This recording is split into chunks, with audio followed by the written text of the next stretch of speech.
11. Dolor torácico. El dolor torácico está entre las causas más frecuentes por las que los pacientes buscan atención médica, ya sea en los servicios de urgencias, ED, o en las clínicas de atención ambulatoria.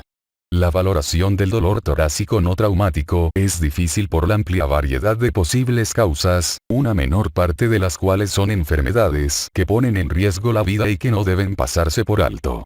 Es conveniente que la valoración diagnóstica inicial y la clasificación de pacientes con dolor torácico agudo se enmarque en torno a 3 categorías. 1. Isquemia miocárdica. 2. Otras causas cardiopulmonares, enfermedad pericárdica, urgencias aórticas y neumopatías. Y 3. Causas no cardiopulmonares.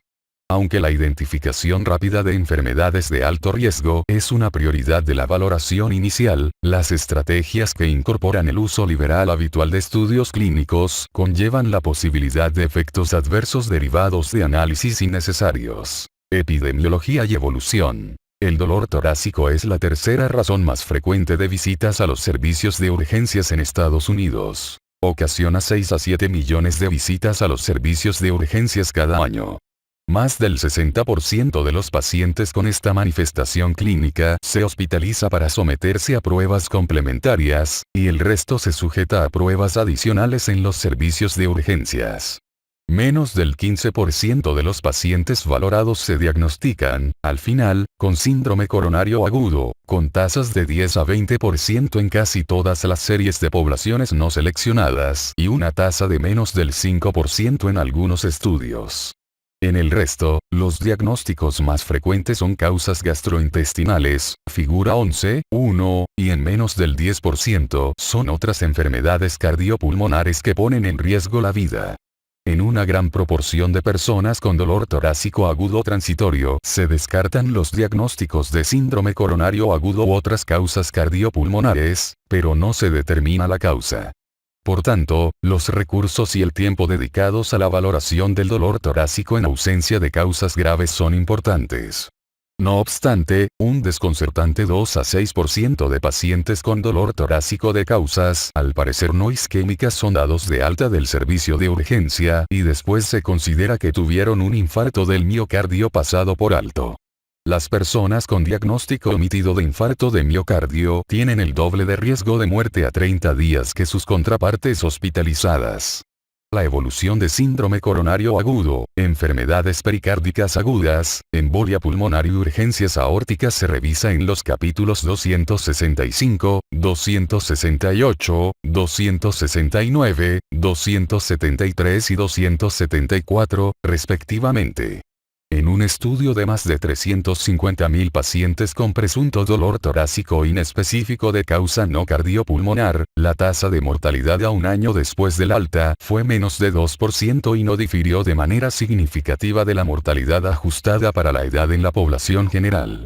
La tasa estimada de episodios cardiovasculares mayores a lo largo de 30 días en personas con dolor torácico agudo que habían sido clasificados con riesgo bajo fue de 2,5% en un estudio realizado en una población grande que descartó pacientes con elevación del segmento ST o con dolor torácico no cardíaco definido. Causas de dolor torácico. Las 3 principales causas de dolor torácico se revisan en esta sección y se resumen en el cuadro 11.1. Más adelante se revisan otros elementos de la anamnesis, exploración física y pruebas de laboratorio que ayudan a diferenciar estas causas, véase la sección estudio del paciente.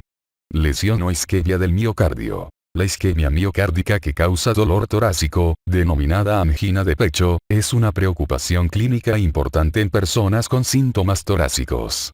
La isquemia del miocardio se precipita por un desequilibrio entre las necesidades de oxígeno miocárdico y el suministro de oxígeno al miocardio, lo que ocasiona un suministro insuficiente de oxígeno para satisfacer las demandas metabólicas del corazón. El consumo miocárdico de oxígeno puede elevarse por el aumento de la frecuencia cardíaca, la presión en la pared ventricular y la contractilidad miocárdica, en tanto que el suministro de oxígeno al miocardio está determinado por el flujo sanguíneo coronario y el contenido de oxígeno en las arterias coronarias. Cuando la isquemia miocárdica es lo suficientemente grave y prolongada, de apenas 20 minutos, ocurre lesión celular irreversible que ocasiona infarto de miocardio. La cardiopatía isquémica se origina más a menudo por placas ateromatosas que obstruyen una o más de las arterias coronarias epicárdicas. La cardiopatía isquémica estable por lo general ocasiona un estrechamiento aterosclerótico gradual de las arterias coronarias. La angina estable se caracteriza por episodios de isquemia, que suelen precipitarse por un aumento añadido de la demanda de oxígeno durante el esfuerzo físico y que se alivia con el reposo. La cardiopatía isquémica se hace inestable más a menudo cuando la rotura o erosión de una o más de las lesiones ateroscleróticas desencadena trombosis coronaria. La cardiopatía isquémica inestable se clasifica clínicamente por la presencia o ausencia de lesión miocárdica detectable y la presencia o ausencia de elevación del segmento ST en el electrocardiograma del paciente. Cuando se presenta aterotrombosis coronaria aguda, el trombo intracoronario puede estar obstruido de modo parcial, lo que resulta por lo general en isquemia miocárdica en ausencia de elevación del segmento ST. Caracterizada por síntomas sistémicos en reposo, con mínima actividad o en un patrón de aceleración, la cardiopatía isquémica inestable se clasifica como angina inestable cuando no hay lesión miocárdica detectable y como infarto del miocardio sin elevación del segmento ST cuando hay evidencia de necrosis miocárdica. Cuando el trombo coronario produce oclusión aguda y completa, suele sobrevenir isquemia miocárdica transmural con elevación del segmento ST en el electrocardiograma, y la necrosis miocárdica lleva al diagnóstico de infarto de miocardio con elevación del segmento ST. Los médicos deben saber que los síntomas de isquemia inestables también se presentan de manera predominante por el aumento de la demanda de oxígeno miocárdico, por ejemplo, durante estrés psicológico intenso o fiebre, o por disminución del suministro de oxígeno por anemia, hipoxia o hipotensión. Sin embargo, el término síndrome coronario agudo, que abarca angina inestable, infarto del miocardio sin elevación del segmento ST e infarto del miocardio con elevación del segmento ST, en general se reserva para la isquemia precipitada por aterotrombosis coronaria aguda. Con el fin de guiar las estrategias terapéuticas, se ha ampliado un sistema estandarizado para la clasificación del infarto del miocardio con el fin de diferenciar el infarto de miocardio ocasionado por trombosis coronaria aguda, tipo 1, del infarto de miocardio que se presenta de manera secundaria a otros desequilibrios en el suministro y demanda de oxígeno miocárdico, tipo 2. Otros factores que contribuyen a la cardiopatía isquémica estable e inestable, como la disfunción endotelial, enfermedad microvascular y vasoespasmo, pueden existir solos o en combinación con aterosclerosis coronaria y pueden ser la causa dominante de isquemia miocárdica en algunos pacientes. Además, los procesos no ateroscleróticos, como las anomalías congénitas de los vasos coronarios, puente miocárdico, arteritis coronaria y coronariopatía inducida por radiación pueden ocasionar obstrucción coronaria. Además, las enfermedades asociadas a demandas extremas de oxígeno miocárdico y alteración del flujo sanguíneo endocárdico, como la valvulopatía aórtica, miocardiopatía hipertrófica o miocardiopatía dilatada idiopática, pueden precipitar isquemia miocárdica en pacientes con o sin aterosclerosis obstructiva subyacente. Características del dolor torácico de origen isquémico. Las manifestaciones clínicas de la angina de pecho, que a menudo se conocen simplemente como angina, son muy similares si las molestias isquémicas son manifestación de cardiopatía isquémica estable, angina inestable o infarto de miocardio. Las excepciones son las diferencias de los patrones y la duración de los síntomas asociados a estos síndromes. Cuadro 11. 1. Everden describió en un inicio la angina como una sensación de estrangulamiento y ansiedad. El dolor torácico característico de la isquemia miocárdica típicamente se describe como dolor, pesadez, opresión, aplastamiento, constricción. Sin embargo, en una minoría importante de pacientes, la naturaleza del dolor es muy vaga y puede describirse como una sensación de opresión leve o simplemente como una sensación incómoda, que en ocasiones se experimenta como parestesias o sensación urente. El sitio de la incomodidad suele ser retroesternal, pero es común la irradiación y en general ocurre hacia la superficie cubital del brazo izquierdo, pero también puede presentarse en el brazo derecho, ambos brazos, cuello, mandíbula u hombros. Estas y otras características del dolor torácico isquémico pertinentes para distinguir entre las causas del dolor se revisa más adelante en este capítulo, véase la sección Estudio del paciente. La angina estable suele iniciar de manera gradual y alcanza su intensidad máxima en minutos antes de desaparecer en varios minutos con el reposo o la administración de nitroglicerina. El dolor por lo general aparece de manera predecible en un nivel característico de esfuerzo o estrés psicológico. Por definición, la angina inestable se hace evidente por el dolor torácico anginoso que se presenta con una actividad física de intensidad cada vez menor o incluso en reposo. El dolor torácico del infarto de miocardio habitualmente es más intenso, más prolongado, por lo general dura más de 30 minutos, y no se alivia con el reposo. Mecanismos de dolor cardíaco. Las vías neurales que tienen que ver con el dolor cardíaco de tipo isquémico no se conocen bien. Se cree que los episodios isquémicos excitan los receptores locales quimiosensibles y mecanorreceptores que, a su vez, estimulan la liberación de adenosina, bradicininasa y otras sustancias que activan las terminales nerviosas de las fibras simpáticas y aferentes vagales. Las fibras aferentes atraviesan los nervios que conectan los 5 ganglios simpáticos torácicos superiores y las 5 raíces torácicas distales de la médula espinal. De ahí, se transmiten impulsos al tálamo. En la médula espinal, los impulsos aferentes simpáticos cardíacos pueden converger con impulsos de estructuras torácicas somáticas, y esta convergencia es la base para el dolor cardíaco irradiado. Además, las fibras aferentes vagales cardíacas hacen sinapsis en el núcleo del haz solitario y en el bulbo raquídeo, y después descienden hasta el haz espinotalámico cervical superior y contribuyen al dolor anginoso experimentado en el cuello y la mandíbula. Otras causas cardiopulmonares. Enfermedades pericárdicas y otras enfermedades miocárdicas. La inflamación del pericardio por causas infecciosas y no infecciosas puede causar el dolor torácico agudo crónico. La superficie visceral y la mayor parte de la superficie parietal del pericardio son insensibles al dolor. Por tanto, el dolor de la pericarditis parece originarse sobre todo por la inflamación pleural asociada. Por su asociación pleural, las molestias de la pericarditis suelen ser dolor pleurítico que se exacerba durante la inspiración, tos o cambios de posición. Además, por la superposición de la inervación sensitiva de la porción central del diafragma a través del nervio frénico con fibras sensitivas somáticas que se originan en el tercero a quinto segmentos cervicales, el dolor de la pericarditis pleural a menudo se irradia al hombro y al cuello. La afectación de la superficie pleural de la cara lateral del diafragma puede ocasionar dolor en la porción superior del abdomen. La inflamación aguda y otras enfermedades miocárdicas no isquémicas también producen dolor torácico. Los síntomas de miocardiopatía de Takotsubo, relacionada con el estrés, a menudo inician de manera súbita con dolor torácico y disnea. Esta forma de miocardiopatía, en su forma más reconocible, se desencadena por episodios de estrés emocional o físico, y puede simular un infarto de miocardio agudo por las anomalías del electrocardiograma que a menudo se asocian, lo que incluye elevación del segmento ST y elevación de los biomarcadores de lesión miocárdica. Los estudios de observación respaldan una predilección por mujeres más de 50 años de edad.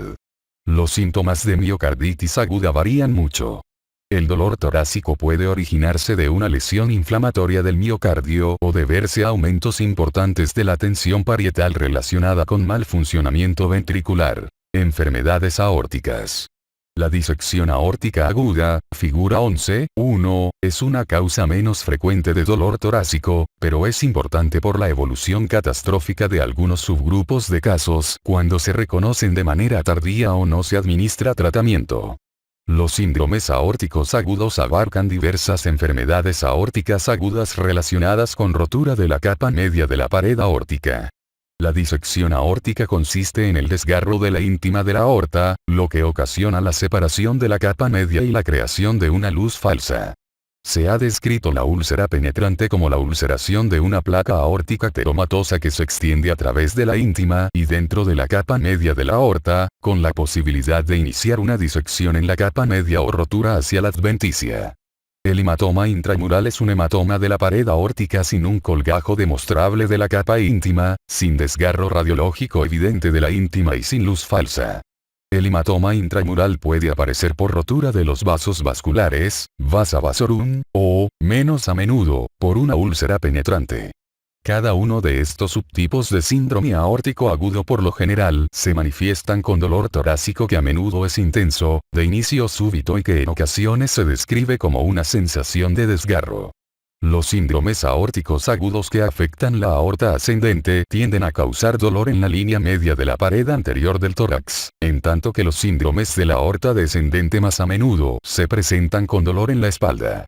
Por tanto, las disecciones que inician en la aorta ascendente y se extienden hacia la aorta descendente causan dolor en la cara anterior del tórax que se extiende hacia la espalda, entre los omóplatos.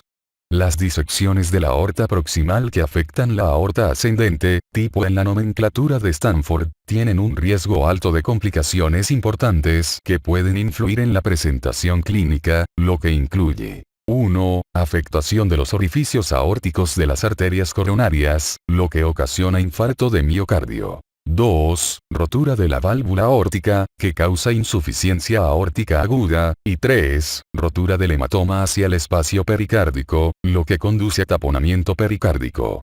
El conocimiento de la epidemiología de los síndromes aórticos agudos puede ayudar a tener presente este grupo relativamente poco común de enfermedades, incidencia anual estimada de 3 casos por 100.000 habitantes. Las disecciones aórticas no traumáticas son muy poco frecuentes en ausencia de hipertensión o enfermedades relacionadas con deterioro de los componentes elásticos o musculares de la capa media de la aorta, lo que incluye embarazo, enfermedad aórtica bicúspide o trastornos del tejido conjuntivo hereditarios, como síndromes de Marfan y de Ehlers-Danlos. Aunque los aneurismas de la aorta muy a menudo son asintomáticos, los aneurismas de la aorta torácica pueden causar dolor torácico y otros síntomas por compresión de las estructuras adyacentes. El dolor tiende a ser estable, profundo y en ocasiones intenso. La aortitis, ya sea de causa infecciosa o no infecciosa, en ausencia de disección aórtica es una causa excepcional de dolor torácico o dorsal. Enfermedades pulmonares. Las enfermedades pulmonares y de la vasculatura pulmonar que causan dolor torácico por lo general se manifiestan en combinación con disnea, y a menudo producen síntomas de naturaleza pleurítica. Embolia pulmonar. La embolia pulmonar, incidencia anual cercana a un caso por 1000 habitantes, puede producir disnea y dolor torácico de inicio súbito. El dolor torácico relacionado con embolia pulmonar, que por lo general tiene un patrón pleurítico, puede ser consecuencia de 1. Afectación de la superficie pleural del pulmón adyacente al infarto pulmonar secundario. 2. Distensión de la arteria pulmonar, o 3. Posiblemente presión de la pared ventricular derecha o isquemia subendocárdica relacionada con hipertensión pulmonar aguda. El dolor asociado a embolia pulmonar pequeña a menudo es pleurítico, lateral y parece relacionarse con el primero de estos 3 posibles mecanismos. Por el contrario, la embolia pulmonar masiva puede causar dolor subesternal intenso que simula infarto de miocardio y que podría atribuirse al segundo y tercero de estos mecanismos potenciales. La embolia pulmonar masiva o submasiva puede relacionarse con síncope, hipotensión y manifestaciones de insuficiencia cardíaca derecha. Otras características típicas que ayudan a reconocer la embolia pulmonar se revisan más adelante en este capítulo, véase la sección Estudio del paciente. Neumotórax. El neumotórax espontáneo primario es una causa poco común de dolor torácico, con una incidencia anual estimada en Estados Unidos de 7 por 100.000 en varones y menos de 2 en 100.000 en mujeres. Los factores de riesgo son género masculino, tabaquismo, antecedentes familiares y síndrome de Marfan. Estos síntomas suelen tener inicio súbito, y la disnea puede ser leve. En ocasiones se busca atención médica de manera tardía.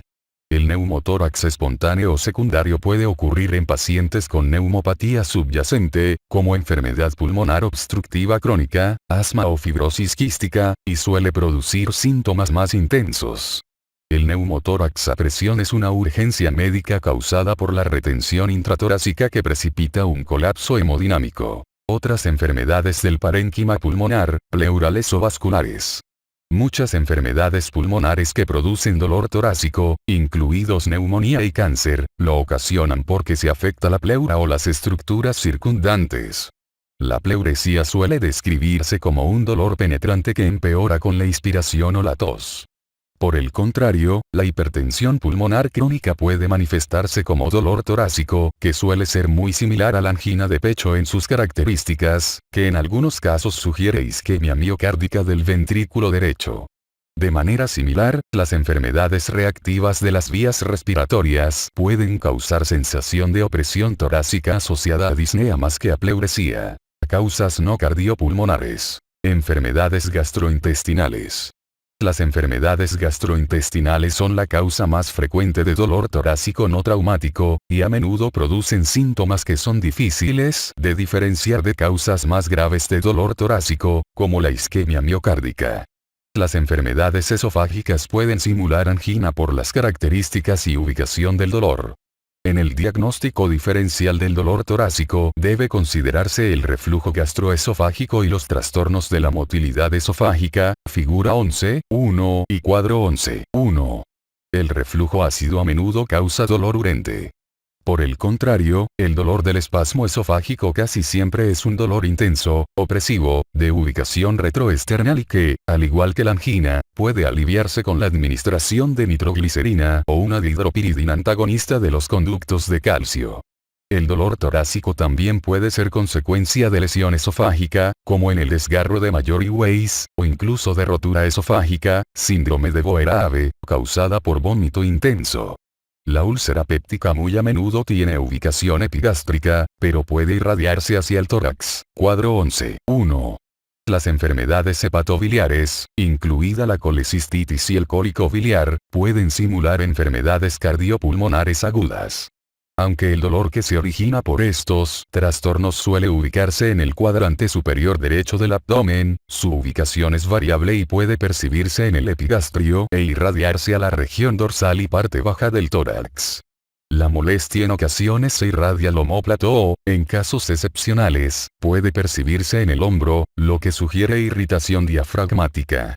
El dolor es estable, suele durar varias horas y disminuye de manera espontánea, sin síntomas entre los ataques. El dolor por pancreatitis suele ser epigástrico, intenso y se irradia hacia la espalda. Causas musculoesqueléticas y de otros tipos. El dolor torácico puede producirse por enfermedades musculoesqueléticas que afectan la pared torácica o los nervios de la pared torácica, cuello o extremidades superiores. La costocondritis que causa dolor de la unión costocondral, síndrome de Tietze, es relativamente común. La radiculitis cervical puede manifestarse por dolor constante o prolongado en la porción superior del tórax y extremidades. El dolor llega a exacerbarse con el movimiento del cuello. En ocasiones el dolor torácico puede originarse por compresión del plexo braquial por una costilla cervical, y la tendinitis o bursitis que afecta el hombro izquierdo puede simular la irradiación de un dolor anginoso. El dolor en la distribución de los dermatomas también puede ser por calambres de los músculos intercostales o por herpes zóster. Trastornos emocionales y psiquiátricos. Hasta 10% de las personas que acuden a los servicios de urgencias con dolor torácico agudo tiene un trastorno de pánico o una enfermedad asociada, cuadro 11.1. Los síntomas pueden incluir sensación de opresión torácica o dolor relacionado con sensación de ansiedad y dificultad para respirar. Los síntomas pueden ser duraderos o transitorios. Estudio del paciente. Dolor torácico. Dada la amplia variedad de causas potenciales y riesgos heterogéneos de complicaciones graves en personas que acuden con dolor torácico agudo no traumático, las prioridades del encuentro clínico inicial son la valoración de 1, la estabilidad clínica del paciente y 2, la probabilidad de que el paciente tenga una causa subyacente de dolor que pueda poner en riesgo la vida. Las enfermedades de alto riesgo de principal preocupación son las enfermedades cardiopulmonares agudas, lo que incluye síndrome coronario agudo, síndrome aórtico agudo, embolia pulmonar, neumotórax a presión y pericarditis con taponamiento. Entre las causas no cardiopulmonares de dolor torácico, la posible rotura esofágica representa una causa de gran urgencia para el diagnóstico. Los pacientes con estas enfermedades pueden deteriorarse con rapidez pese a tener un aspecto inicial bueno. El resto de la población con enfermedades no cardiopulmonares tiene un pronóstico más favorable durante el estudio diagnóstico. La valoración rápida en busca de causas cardiopulmonares graves es de particular relevancia para pacientes con dolor agudo continuo que acuden para valoración de urgencia. Entre los pacientes que acuden a la consulta ambulatoria con dolor crónico o dolor que se ha resuelto, es razonable realizar una valoración diagnóstica general, véase la sección Valoración del paciente ambulatorio con dolor torácico. En el cuadro 11.2 se muestra una serie de preguntas que sirven para estructurar la valoración clínica de pacientes con dolor torácico. Anamnesis. La valoración del dolor torácico no traumático depende en gran medida de la anamnesis y exploración física para dirigir las pruebas diagnósticas subsiguientes. En la valoración clínica deben tenerse en cuenta las características, ubicación, incluida irradiación, y patrón, incluido inicio y duración, del dolor, así como cualquier factor que lo alivie o que lo desencadene. La presencia de síntomas asociados puede ayudar a establecer el diagnóstico. Características del dolor. Las características del dolor torácico por sí solas nunca son suficientes para establecer el diagnóstico. Sin embargo, las características del dolor son cruciales para formular una impresión clínica inicial y para valorar la probabilidad de una enfermedad cardiopulmonar grave. Cuadro 11.1, lo que incluye características asociadas al dolor en particular, figura 11.2. La sensación de opresión es consistente con la presentación típica de dolor de isquemia miocárdica. No obstante, el médico debe recordar que algunas personas con síntomas torácicos isquémicos niegan cualquier dolor, y más bien refieren disnea o una sensación vaga de ansiedad. La intensidad de la molestia tiene mala precisión diagnóstica. A menudo es útil preguntar si la molestia es similar a síntomas de isquemia definidos con anterioridad. Es poco común que la angina sea como un dolor pungitivo, penetrante o pleurítico. Sin embargo, los pacientes en ocasiones usan la palabra punzadas para hacer referencia a la intensidad de la molestia más que al tipo de dolor. El dolor pleurítico sugiere una enfermedad que afecta la pleura, incluida la pericarditis, embolia pulmonar o enfermedades del parénquima pulmonar.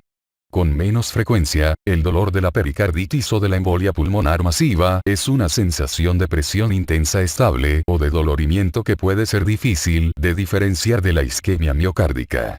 El dolor desgarrante a menudo lo describen pacientes con disección aórtica aguda. Sin embargo, las urgencias aórticas agudas también suelen manifestarse con dolor intenso, pungitivo. Las características del dolor pueden sugerir reflujo ácido o enfermedad ulcerosa péptica, pero pueden ocurrir con isquemia miocárdica. El dolor esofágico, en particular con espasmo, puede causar un dolor opresivo intenso idéntico al de la angina. Ubicación del dolor. La ubicación subesternal con irradiación al cuello, mandíbula, hombros o brazos es típico del dolor de isquemia miocárdica. La irradiación a ambos brazos guarda una relación muy alta con el infarto de miocardio como causa. Algunos pacientes se presentan con dolor en sitios de dolor irradiado como únicos síntomas de isquemia. Sin embargo, el dolor que está muy localizado, aquel que puede delimitarse con la punta del dedo, es poco probable que esté relacionado con angina. La ubicación retroesternal debe sugerir dolor de origen esofágico. No obstante, otras enfermedades gastrointestinales suelen manifestarse con dolor que es más intenso en el abdomen o el epigastrio, con posible irradiación al tórax. La angina también puede ocurrir en la región epigástrica. Sin embargo, el dolor que se presenta solo hacia la mandíbula o hacia el epigastrio rara vez es angina. El dolor intenso que se irradia a la espalda, en particular entre los omóplatos, debe sugerir síndrome aórtico agudo. La irradiación al músculo trapecio es característica del dolor pericárdico y no suele relacionarse con angina. Patrón del dolor. El dolor de isquemia miocárdica por lo general progresa a lo largo de minutos y se exacerba con la actividad y mejora con el reposo. Por el contrario, el dolor que alcanza su máxima intensidad de inmediato sugiere más disección aórtica, embolia pulmonar o neumotórax espontáneo. El dolor que es transitorio, con duración de unos cuantos segundos, rara vez es de origen isquémico. De la misma forma, el dolor que es constante en intensidad por un periodo prolongado, horas a días, tiene poca probabilidad de originarse por isquemia miocárdica si se presenta en ausencia de otras manifestaciones clínicas, como anomalías en el electrocardiograma, elevación de los biomarcadores cardíacos o secuelas clínicas, por ejemplo, insuficiencia cardíaca o hipotensión. La isquemia miocárdica y el reflujo ácido pueden tener inicio en la mañana. Factores que desencadenan y que alivian el dolor. Las personas con dolor de isquemia miocárdica por lo general prefieren permanecer en reposo, sentados o dejar de caminar. Sin embargo, los médicos deben tener presente el fenómeno de angina caliente en la cual algunos pacientes experimentan alivio de la angina conforme continúan con el mismo nivel de esfuerzo o incluso mayor, sin la aparición de síntomas. Es menos probable que la intensidad del dolor se modifique con los cambios de posición o el movimiento de las extremidades superiores y el cuello en caso de isquemia miocárdica, y sugieren una causa musculoesquelética. El dolor de la pericarditis a menudo empeora con el decúbito dorsal y se alivia al sentarse en posición vertical e inclinarse hacia el frente. El reflujo gastroesofágico puede exacerbarse por el consumo de alcohol y de algunos alimentos, o con la posición inclinada. Puede haber alivio en la posición sedente. La exacerbación con los alimentos sugiere una causa gastrointestinal como enfermedad ulcerosa péptica, colecistitis o pancreatitis. La enfermedad ulcerosa péptica tiende a producir síntomas 60 a 90 minutos después de consumir alimentos.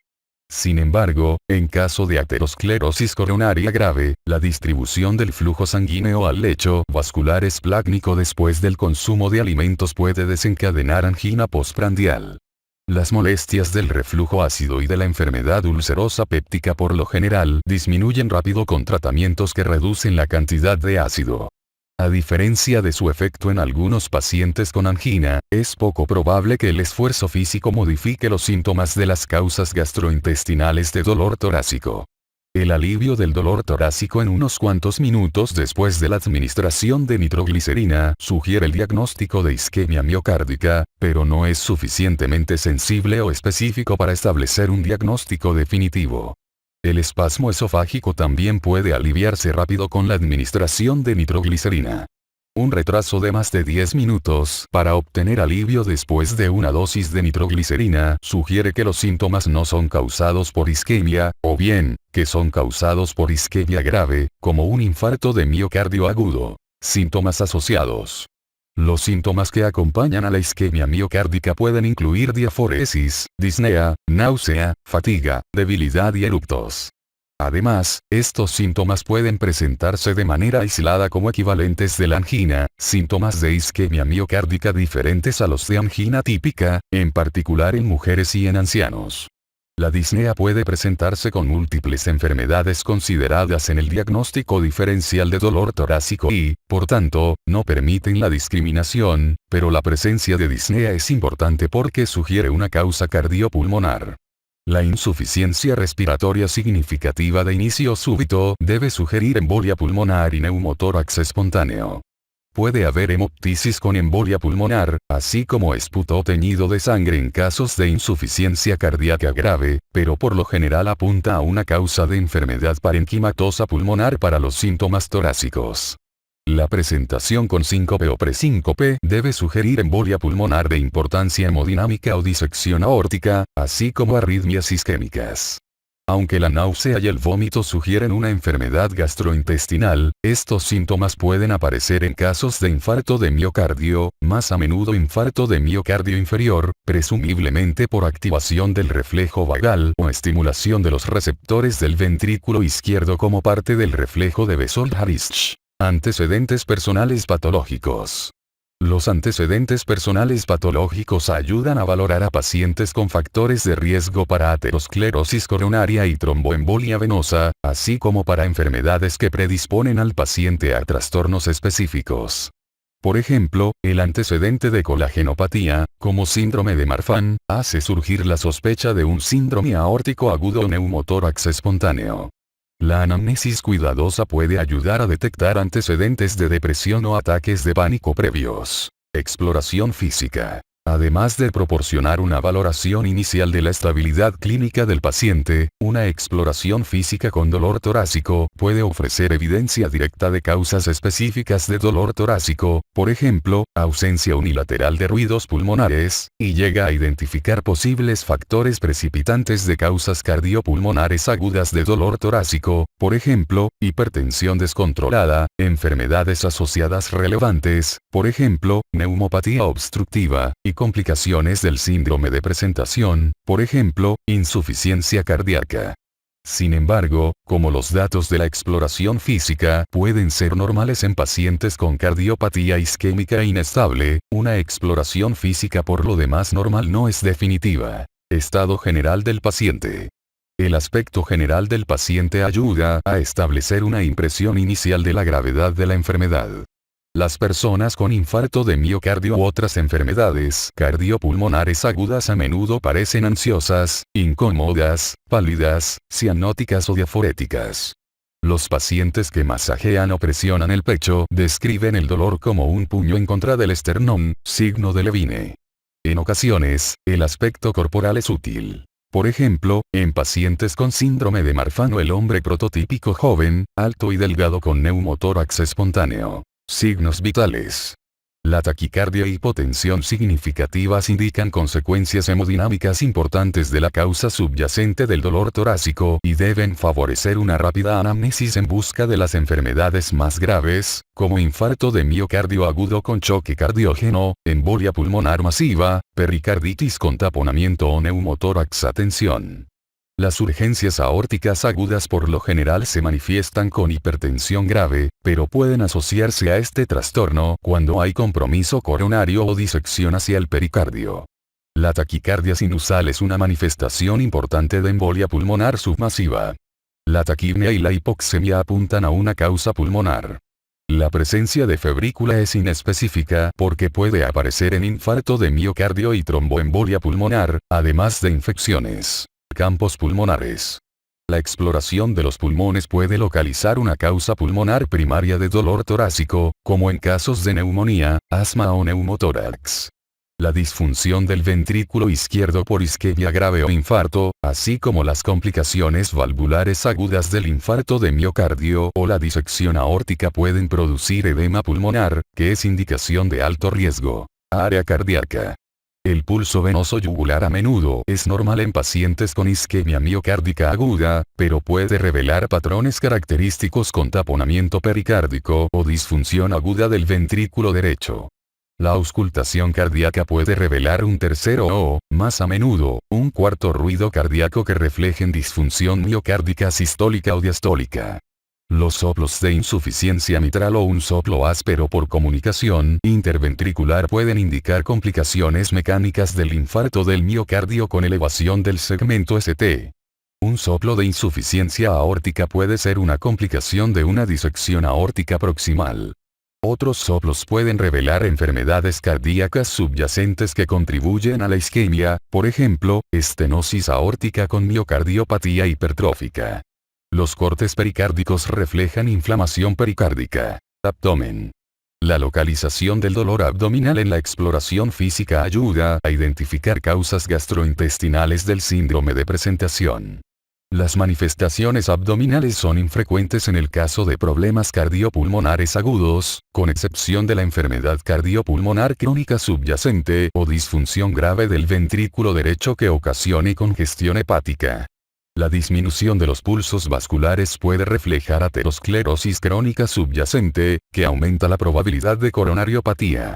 Sin embargo, la evidencia de isquemia aguda de las extremidades con pérdida de los pulsos y palidez, en particular en las extremidades superiores, puede indicar las consecuencias catastróficas de la disección aórtica.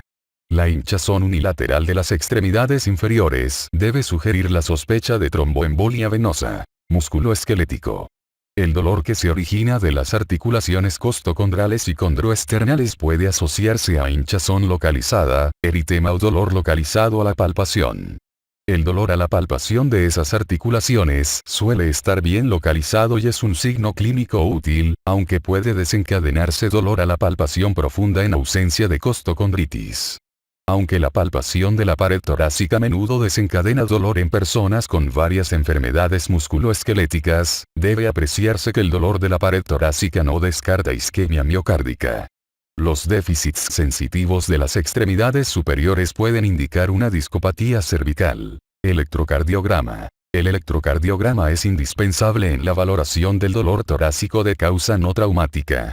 El electrocardiograma es fundamental para identificar pacientes con isquemia en evolución como la principal razón para su presentación, así como las complicaciones cardíacas secundarias de otras enfermedades. Las guías de las sociedades profesionales recomiendan que se obtenga un electrocardiograma en menos de 10 minutos a partir de la presentación del paciente, con el objetivo primordial de identificar a pacientes con elevación del segmento ST para establecer el diagnóstico de infarto de miocardio en individuos que serían elegibles para intervenciones inmediatas con el fin de restablecer el flujo en la arteria coronaria ocluida.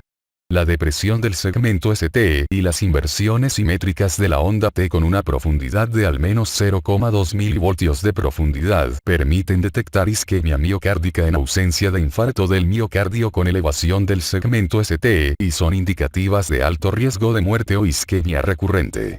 La realización seriada de electrocardiograma, cada 30 a 60 minutos, se recomienda en la valoración en los servicios de urgencias para sospecha de síndrome coronario agudo.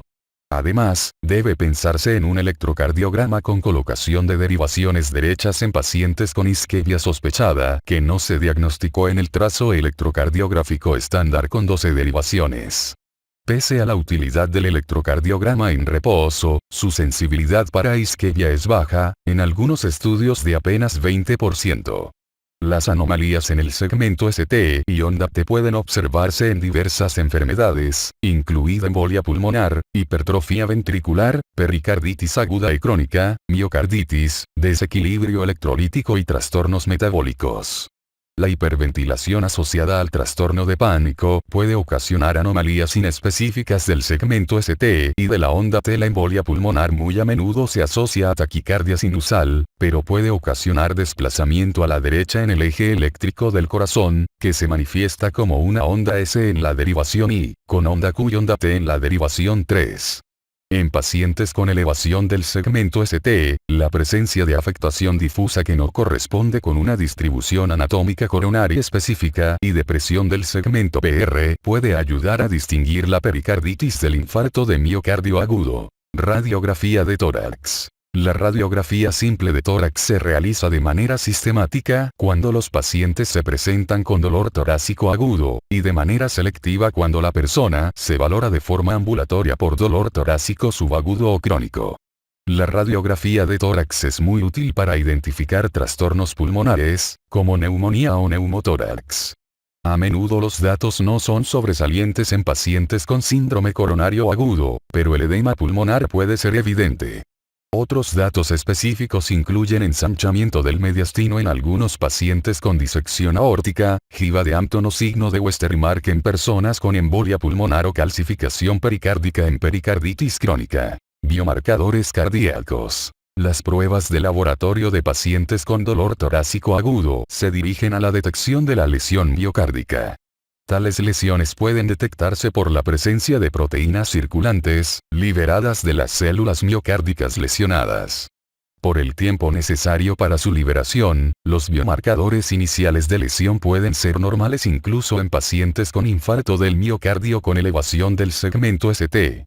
Por la mayor especificidad dística cardíaca, en comparación con la fracción MV de creatina sinasa, se prefiere la troponina cardíaca como biomarcador para el diagnóstico de infarto de miocardio, el cual debe medirse en todo paciente con sospecha de síndrome coronario agudo al momento de la presentación y repetir la medición en 3 a 6 horas.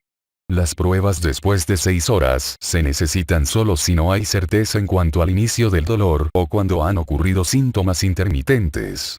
No es necesario ni recomendable medir la troponina en personas con sospecha de síndrome coronario agudo, a menos que esta prueba se utilice de manera específica para estratificación del riesgo, por ejemplo, en embolia pulmonar o insuficiencia cardíaca. La creación de análisis de troponina cardíaca con sensibilidad analítica cada vez mayor ha facilitado la detección de concentraciones sanguíneas más bajas de troponina de lo que antes era posible. Esta evolución permite la detección más oportuna de lesión miocárdica, aumenta la precisión general del diagnóstico de infarto de miocardio y mejora la estratificación del riesgo en sospecha de síndrome coronario agudo. El mayor valor predictivo negativo de un resultado negativo de troponina con los análisis de la generación actual constituye una ventaja en la valoración de pacientes con dolor torácico en los servicios de urgencias. Los protocolos rápidos para descartar el diagnóstico con el uso de pruebas seriadas y cambios en las concentraciones de troponina en periodos de apenas 1 a 2 horas parecen ser promisorios y aún se encuentran bajo investigación. En pacientes que se presentan más de 2 horas después del inicio de los síntomas, una concentración de troponina cardíaca por debajo del límite de detección con una prueba de alta sensibilidad puede ser suficiente para descartar infarto de miocardio con un valor predictivo negativo más de 99% al momento de la llegada al hospital. Sin embargo, estas ventajas tienen inconvenientes. Se detecta lesión miocárdica en una proporción mayor de pacientes que padecen enfermedades cardiopulmonares diferentes a síndrome coronario agudo que con los estudios anteriores con menor sensibilidad. Esta evolución en las pruebas para necrosis miocárdica ha hecho surgir otros aspectos de la valoración clínica fundamentales para que el médico pueda determinar la probabilidad de que los síntomas tengan relación con síndrome coronario agudo. Además, la observación de los cambios en las concentraciones de troponina cardíaca entre muestras seriadas ayuda a diferenciar casos agudos de lesión miocárdica por elevación crónica a causa de cardiopatías estructurales subyacentes, nefropatía en etapa terminal o anticuerpos que interfieren con el análisis. El diagnóstico de infarto de miocardio se reserva para la lesión miocárdica aguda marcada por un patrón de ascenso o descenso, con al menos un valor que exceda el límite de referencia del porcentil 99, y que se origine por isquemia. Otras lesiones no isquémicas, como la miocarditis, pueden producir lesión miocárdica pero no deben clasificarse como infarto de miocardio. Otros estudios de laboratorio pueden incluir la prueba de dímero D para ayudar a descartar embolia pulmonar. La medición de péptidos no natriuréticos tipo B es útil cuando se considera en conjunto con la anamnesis y la exploración física para el diagnóstico de insuficiencia cardíaca. El péptido natriurético tipo B también ofrece información pronóstica respecto de los pacientes con síndrome coronario agudo y aquellos con embolia pulmonar, auxiliares en la toma de decisiones. Se han desarrollado múltiples algoritmos clínicos que ayudan en la toma de decisiones durante la valoración de pacientes con dolor torácico agudo no traumático. Estos algoritmos estiman cualquiera de dos probabilidades muy relacionadas, pero no idénticas. 1. La probabilidad de un diagnóstico final de síndrome coronario agudo, y 2. La probabilidad de episodios cardíacos mayores durante la vigilancia a corto plazo. Tales algoritmos se utilizan muy a menudo para identificar pacientes con baja probabilidad clínica de síndrome coronario agudo, que son elegibles para pruebas de provocación para isquemia o para su alta del servicio de urgencias. Goldman y Lee crearon uno de los primeros algoritmos para la toma de decisiones, y utilizan solo el electrocardiograma e indicadores de riesgo, hipotensión, estertores pulmonares y antecedente de cardiopatía isquémica, para clasificar a los pacientes en 4 categorías de riesgo que varían de una probabilidad menos de 1% a más de 16% de complicación cardiovascular mayor. El Acute Cardiac Ischemia Time Insensitive Predictive Instrument, ACTIP, combina la edad, género, presencia de dolor torácico y anomalías del segmento ST para definir la probabilidad de síndrome coronario agudo. En la figura 11.3 se muestra un algoritmo desarrollado en fecha reciente. Los elementos comunes a todas estas herramientas son: 1. Síntomas típicos de síndrome coronario agudo. 2. Edad avanzada. 3. Factores de riesgo para aterosclerosis o aterosclerosis conocida. 4. Electrocardiograma con anomalías de isquemia. Y 5. Aumento de las concentraciones de troponina cardíaca. Por su baja especificidad, el desempeño diagnóstico general de tales algoritmos es malo, área bajo la curva de funcionamiento del receptor, 0,55 a 0,65, pero pueden identificar a pacientes con muy baja probabilidad de síndrome coronario agudo, por ejemplo, menos de 1%. No obstante, ninguno de tales algoritmos, o ningún factor clínico aislado, es suficientemente sensible ni está bien validado para utilizarlo como única herramienta para la toma de decisiones clínicas. Los médicos deben diferenciar entre los algoritmos que se analizaron antes y las calificaciones de riesgo derivadas para la estratificación del pronóstico, por ejemplo, escalas de riesgo TIMI y GRACE, en pacientes que ya tienen diagnóstico establecido de síndrome coronario agudo.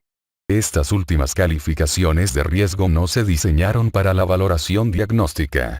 Pruebas de provocación para isquemia. A menudo se emplea el electrocardiograma durante el ejercicio, prueba de esfuerzo, para llevar a cabo la estratificación del riesgo de pacientes sometidos a una valoración inicial que no reveló una causa específica de dolor torácico y que se identificaron como de riesgo bajo o intermedio de síndrome coronario agudo. Las pruebas de esfuerzo tempranas son seguras en personas sin factores de riesgo después de 8 a 12 horas de observación y pueden ayudar a precisar la valoración pronóstica. Por ejemplo, los pacientes con riesgo bajo sometidos a prueba de esfuerzo en las primeras 48 horas después de la presentación, sin evidencia de isquemia, tienen una tasa de episodios cardíacos de 2% a 6 meses, en tanto que la tasa fue de 15% en pacientes con evidencias claras de isquemia o un resultado dudoso en la prueba de esfuerzo. Los pacientes que no pueden hacer ejercicio se someten a una prueba farmacológica de esfuerzo, ya sea con gammagrafía de perfusión o ecocardiograma. Destaca el hecho de que algunos expertos consideran que las pruebas de esfuerzo sistemáticas en pacientes con riesgo bajo no sustentan evidencia clínica directa y representan un posible gasto innecesario. Las guías de sociedades profesionales identifican el dolor torácico continuo como una contraindicación para las pruebas de esfuerzo. En pacientes seleccionados con dolor persistente y resultados no concluyentes en el electrocardiograma y con los biomarcadores, pueden obtenerse imágenes miocárdicas de perfusión en reposo. La ausencia de cualquier anomalía sustancial en la perfusión reduce la probabilidad de coronariopatía. En algunos centros se obtienen imágenes miocárdicas de perfusión como parte de una estrategia sistemática de valoración de pacientes con riesgo bajo o intermedio de síndrome coronario agudo de manera simultánea con otras pruebas. El manejo de pacientes con imágenes de perfusión normal puede acelerarse, con alta temprana y pruebas de esfuerzo ambulatorias, si están indicadas. Los pacientes con anomalías en las imágenes de perfusión en reposo que no permiten distinguir entre defectos miocárdicos nuevos o previos deben someterse a valoración adicional en el hospital. Otros estudios no invasivos. Pueden utilizarse de manera selectiva otros estudios de imagen no invasivos que ofrezcan más información diagnóstica y pronóstica de pacientes con dolor torácico. Ecocardiografía.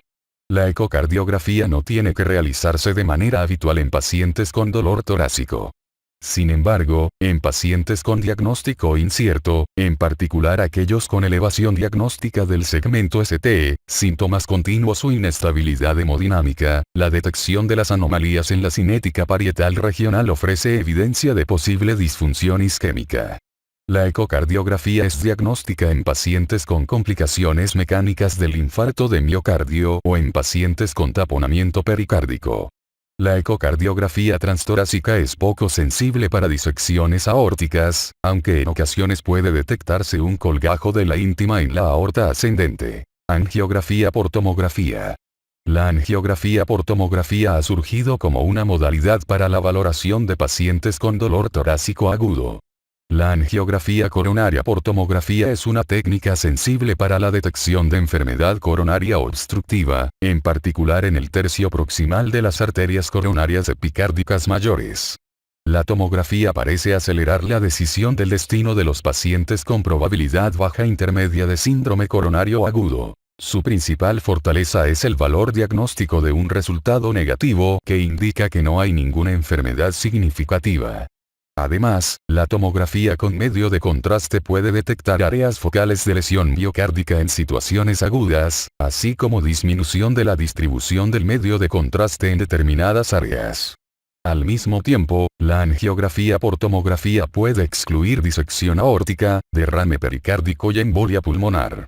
Los factores que deben tenerse en cuenta cuando se considera la angiografía coronaria por tomografía en pacientes con riesgo bajo son la exposición a la radiación y las pruebas extra que habría que solicitar en caso de resultados anormales no diagnósticos. MRI. La resonancia magnética cardíaca ha surgido como una técnica versátil para la valoración estructural y funcional del corazón y de los vasos sanguíneos del tórax. La resonancia cardíaca puede realizarse como modalidad para las pruebas de esfuerzo farmacológico por perfusión. La resonancia cardíaca con gadolinio puede ofrecer una detección oportuna del infarto de miocardio y definir áreas de necrosis miocárdica con precisión, así como determinar los patrones de enfermedad miocárdica que a menudo ayudan a distinguir la lesión miocárdica isquémica de la no isquémica. Aunque por lo general no es práctica para la valoración urgente del dolor torácico agudo, la resonancia cardíaca puede ser una modalidad útil para la valoración estructural del corazón en pacientes con aumento de las concentraciones de troponina cardíaca en ausencia de coronariopatía definida. La angiografía coronaria por resonancia cardíaca se encuentra en sus etapas iniciales. La resonancia también permite la valoración muy precisa de la disección aórtica, pero se utiliza con poca frecuencia porque son más prácticas la tomografía y la ecocardiografía transesofágica. Vías críticas para el paciente con dolor torácico agudo. Por las dificultades intrínsecas de identificar de manera confiable a los pocos pacientes con casos graves de dolor torácico agudo, sin exponer al número mayor de personas con riesgo bajo a pruebas innecesarias y estancia prolongada en los servicios de urgencias o a valoraciones hospitalarias, muchos centros médicos han adoptado vías críticas para la valoración expedita y tratamiento de pacientes con dolor torácico no traumático, a menudo en unidades dedicadas a los pacientes con dolor torácico. Tales vías por lo general apuntan a 1. La identificación, clasificación y tratamiento rápidos de enfermedades cardiopulmonares de alto riesgo, por ejemplo, infarto del miocardio con elevación del segmento ST. 2. Identificación exacta de personas con riesgo bajo que pueden observarse con seguridad en unidades con vigilancia menos intensiva, someterse a pruebas de esfuerzo tempranas o darse de alta, y 3. Mediante protocolos sistemáticos más eficientes y acelerados, la reducción segura de los costos que conlleva el uso excesivo de pruebas y hospitalizaciones innecesarias. En algunos estudios, la atención por protocolos en unidades dedicadas al dolor torácico ha disminuido los costos y la duración general de la valoración hospitalaria sin ningún exceso detectable de desenlaces clínicos adversos.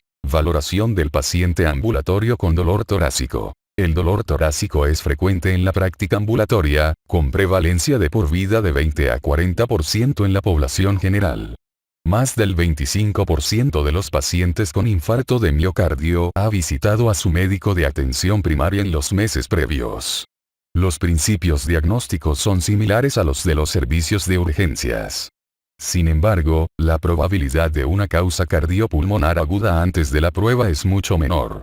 Por tanto, los modelos de exámenes son menos intensivos, con mayor énfasis en la anamnesis, exploración física y electrocardiografía. Además, los auxiliares para la toma de decisiones creados para contextos con mayor prevalencia de enfermedad cardiopulmonar tienen menor valor pronóstico positivo cuando se aplican a la práctica en el consultorio. No obstante, en general, si el nivel de sospecha clínica de síndrome coronario agudo es lo suficientemente alto para pensar en las pruebas de troponina, el paciente debe referirse a los servicios de urgencias para su valoración.